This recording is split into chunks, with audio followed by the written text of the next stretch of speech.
आपको बजट समझ में आता? आपको बजट में अभी बता देंगे, एक अगो का बजट का भाषण, बजट समझ में आ रहा है। सीधा जवाब दीजिए, आप बचिए मत कि आप एमएसपी को कानूनी गारंटी देना चाहते या नहीं देना चाहते। आप किसान के बारे में क्या जानेंगे? नहीं, आपको किसान का क्या नहीं पता है, नहीं पता, क्या नहीं पता आपको किसान का। आपको दिखाई नहीं देता है तो उसमें हम क्या करें? आंख का जांच कराइए और चश्मा लगाइए, दिखेगा आपको। ये बचा के रख रहे, ये ले जाओ, ये दे दिए। लगे रहिए मुन्ना भाई, कुछ न कुछ तो मिलेगा, लेकिन 99 वाला भी खतरा है। सांप का अगर काटा तो 0 पर आइएगा। लोकसभा में ललन सिंह ने किसको कहा कि आंख की जांच कराइए, चश्मा लगाइए, आपको दिखने लगेगा। तो वहीं दूसरी तरफ राज्यसभा में सभापति जगदीप धनखड़ ने भड़क कर किससे कहा कि आपको क ख ग घ भी नहीं आता है। सदन में दिन भर के हंगामे के बीच कई मुद्दे उठाए गए और इन्हीं खास पलों के साथ पेश है आपका खास प्रोग्राम संसद रिपोर्ट।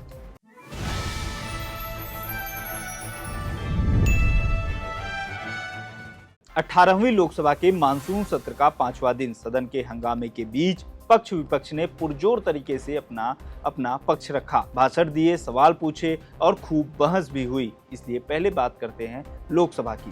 कांग्रेस सांसद दीपेंद्र हुड्डा को सदन में बोलने का मौका मिला और उन्होंने डंकी के रास्ते अमेरिका जाने वाले भारतीयों पर चिंता जताई और सरकार से सवाल भी पूछा। हमारे देश के कई प्रदेशों के नौजवान, जिसको डोंकी का रास्ता कहते हैं, बेरोजगारी से, हताशा से विदेशों की तरफ जा रहे हैं। इस पर सरकार की तरफ से मंत्री कीर्तिवर्धन सिंह ने जवाब दिया। वो लोग अपने सिस्टम को इतना सख्त रखे हुए हैं कि हमारे सिटीजन को जो उनको जाना ही है वो तमाम तरीके के मेथड्स अपनाते हैं sir, but we can't be held responsible for that. इसके बाद टीएमसी सांसद कल्याण बनर्जी ने सरकार को घेरना शुरू कर दिया, चूंकि गोड्डा से भाजपा सांसद निशिकांत दुबे ने बीते दिन एक आरोप लगाया था कि बंगाल पुलिस झारखंड में दंगे करवा रही है। Yesterday, Sri Sukanto Majumdar, the Honorable Minister of Northeast Region, said that the North Bengal will be divided from. कहाँ पे कहा? सदन में तो नहीं कहा ना? जब बोला ना बार में, सदन में नहीं कहा ना, तो बार की बात सदन में चर्चा नहीं होगी। Sir, kindly, Mr. Nishikanta Dubey. No, Please, Mr. Nishikanta Dubey has said in house. क्या? Mr. Nishikanta Dubey has said in the house No. that the from 2 districts should be taken from the West Bengal.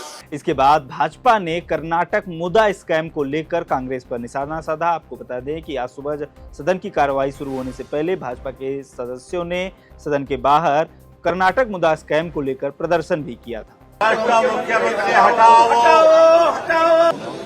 Hisar से कांग्रेस सांसद जयप्रकाश ने अग्निवीर और किसानों के मुद्दे पर सरकार को घेरना शुरू किया। से निवेदन करना चाहता हूँ, धन्यवाद। मनरेगा की मजदूरी 600 रुपए की जाए। सारा अग्निवीर का मामला रह गया। माननीय मंत्री जवाब में पंचायती राज्य मंत्री ललन सिंह खड़े हुए और उन्होंने सारे विपक्षी पार्टियों पर एक एक कर निशाना साधा।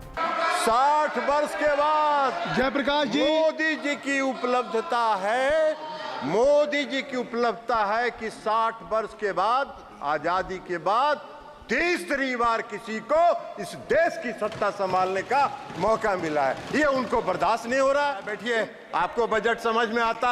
आपको बजट में अभी बता देंगे, एक अगो का बजट का भाषण, बजट समझ में आ रहा है।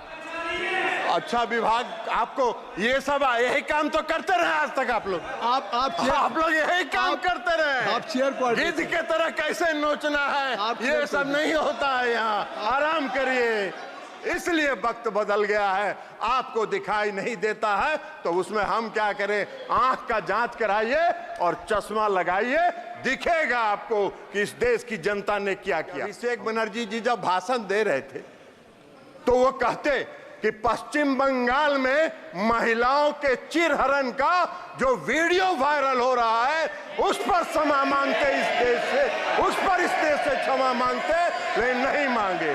बैठ जाइए ना जयप्रकाश जी, बैठ जाइए ना, बैठ जाइए। हुड्डा जी अंदर जाने वाले, बैठिए।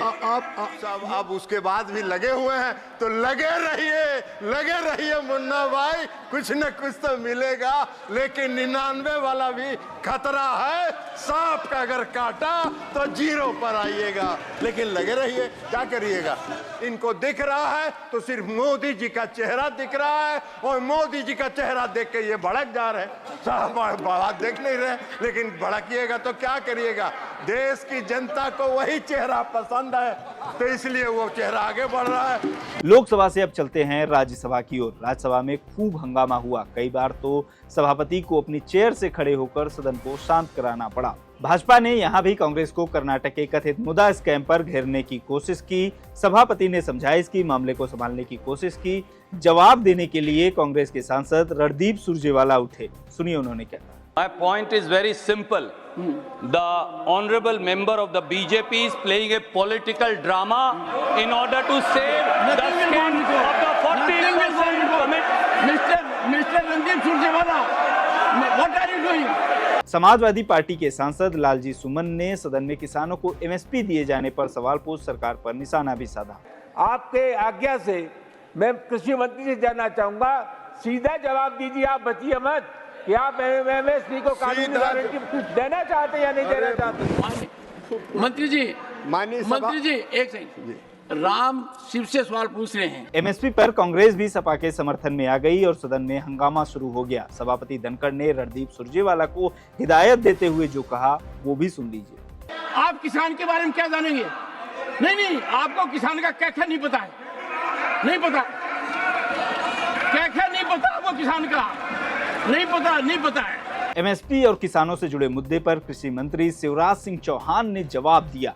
जवाब भी सुनते जाइए। भगवान राम ने कहा था, शिवद्रोही मम दास कहावा, सोनर सपनऊ मोहि न पावा। ये इनका चेहरा है, ये मैं पटल पर रखता हूँ, ये बजा के रख ये ले जाओ, ये दे दिए, वो दे दिए, ये भी दे दिए। ये इनका असली चेहरा है। ये किसान के नाम पर माननीय सभापति महोदय केवल राजनीति करना चाहते हैं। ये देश को अराजकता में झोंकना चाहते हैं। किसानों के मुद्दे पर हंगामा शांत हुआ नहीं था कि कांग्रेस सांसद नीरज डांगी ने आरक्षण का मुद्दा छेड़ दिया, जिस पर सदन में फिर से हंगामा शुरू हो गया और सदन की कार्रवाई स्थगित करनी पड़ी।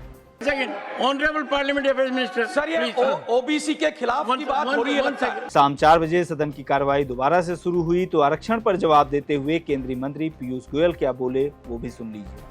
That BJP is against, amongst others, Adivasis. It is they who made the ruckus in the house. It is they who insulted a lady who was sitting in the chair, who comes from the Adivasi community. This Konyak is an Adivasi. They are insulting an Adivasi. हंगामे के साथ सदन में budget पर बहस भी चलती रही। आज संसद रिपोर्ट का ये एपिसोड आपको कैसा लगा कमेंट बॉक्स में हमें जरूर बताइए। बने रहिए लोकमत हिंदी के साथ।